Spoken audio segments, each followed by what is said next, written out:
ফেসবুকে আপনার বেশ কয়েকদিন যাবতই নতুন একটা মনিটাইজেশন আসছে, সেটা হচ্ছে পার্টনারশিপের।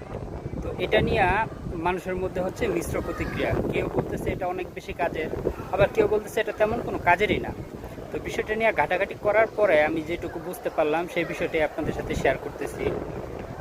প্রথমত যদি পার্টনারশিপ এটার বিষয়ে বলতে যাই, তাহলে বলা লাগে যে এটার সেট আপটা এখনও বাংলাদেশে আসে নাই।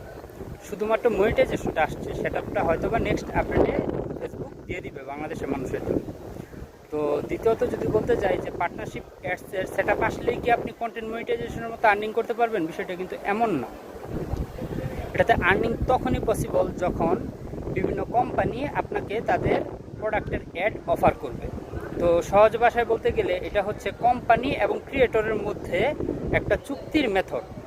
তো বিষয়টা হচ্ছে যে যদি কোনো কোম্পানি মনে করে যে না, তাদের অ্যাডটা সে আপনাকে অফার করবে, তখনই মূলত আপনি একটা নির্দিষ্ট সময়ের জন্য একটা নির্দিষ্ট অ্যামাউন্টের ভিত্তিতে একটা চুক্তির মাধ্যমে আপনি মূলত তাদের অ্যাডটা আপনার আইডিতে আপনার কন্টেন্টের উপর চালানোর সুযোগটা পাবেন। তো এ জায়গায় যদি আপনি মনে করেন যে না, তাদের যে কোম্পানি যে অ্যাডটা প্রোভাইড করবে সেটা আপনি মনে করেন যে না আপনি চালাতে ইচ্ছুক, সেক্ষেত্রে আপনি চালাবেন। যদি আপনার ইচ্ছে না হয় বা তাদের কোম্পানির অ্যাডটা যদি আপনাদের পছন্দ না হয়, সেক্ষেত্রে কিন্তু রিজেক্ট করারও সুযোগ আছে, যেটা কিন্তু আপনার ইনস্টিম অ্যাডে নাই। ইনস্টিম অ্যাডে মূলত আপনার কন্টেন্টের উপর ফেসবুক অটোমেটিকলি অ্যাড চালাইতো, তো সেক্ষেত্রে আপনাদের আর্নিংটা হইতো। তো এখন কিন্তু এই সুযোগটা আপনাদের ফেসবুক দিছে, আপনারা চাইলে এটা রিজেক্টও করতে পারেন।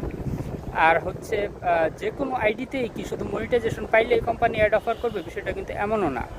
কোম্পানি মূলত যদি মনে করে যে না আপনার ভিউয়ার্স ভালো, আপনার কন্টেন্ট কোয়ালিটিফুল, তারপরে হচ্ছে আপনার ফলোয়ার্স বেশি, সেই ক্ষেত্রে মূলত তারা আপনাকে এটা অফার করবে। তো আশা করি বুঝতে পারছেন যে মূলত ইনস্টিম অ্যাড আর হচ্ছে পার্টনারশিপ অ্যাডের মধ্যে পার্থক্যটা। আর পার্টনারশিপ অ্যাডটা পাইলেই যে আপনার ভরপুর ইনকাম হবে তা কিন্তু না। যদি আপনার যোগ্যতা থাকে সেই ক্ষেত্রে আপনার ইনকাম হবে, যদি আপনার যোগ্যতা না থাকে, আপনার কন্টেন্ট যদি কোয়ালিটিফুল না থাকে, আপনার যদি ভিউ বেশি না হয়, সেক্ষেত্রে কিন্তু এটা তেমন কোনো কাজের না। এক দিক দিয়ে দেখতে গেলে এটা অনেক বেশি সচল, আবার আরেক দিক দিয়ে দেখতে গেলে এটা অনেক বেশি অচল। এটা হচ্ছে অনেকটা আপনার স্টারের মতো। যে দেখেন, স্টার যারা পাইছে তারা মনিটাইজেশনটা, তারা অনেকে হয়তো বা স্টার থেকে আপনার লাখ টাকার বেশি আর্নিং করতেছে, আবার এমনও আছে যে কেউ একটা স্টারও পায়নি। তো এই ক্ষেত্রেও বিষয়টা সেম। তো এটা মূলত তাদের কাজে লাগবে যারা বড় মাপের ক্রিয়েটর, যাদের কন্টেন্টের কোয়ালিটি ভালো, যাদের হচ্ছে ভিউয়ার্স বেশি,